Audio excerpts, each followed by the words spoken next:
coastal black-tailed deer, of course, which is basically a mule deer as opposed to a white-tailed deer. I think you can safely say there's 2 deer species in North America, and then you can add in elk and moose, elk or wapiti and moose.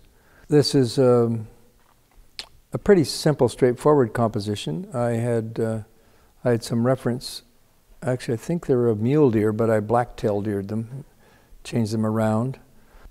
I can do what I want with the composition. I decided to make the doe be the main thing and put her front and center and have the buck in the background. And then I had a fair amount of minor struggle placing him.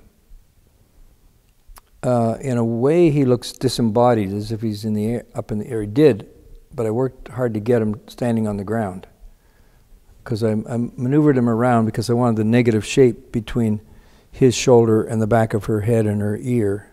And if I made him lower, then I'd have to make him bigger, which is okay, I can do that.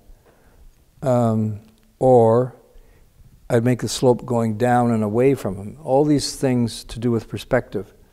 So different things. I played around a lot with that clump of shore pines. The setting is Hallowell Park on Hornby Island, but there's no place at Hallowell Park that looks like that. But I know it really well, and I want to have that feeling.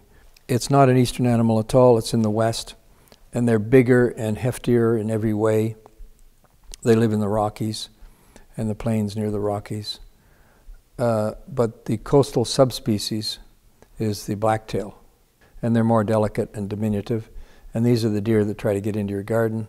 I consider it wonderful and kind of a privilege to have deer and wildlife, this large wildlife like this, even around in our environment. But you do have to take precautions if you want to have a garden.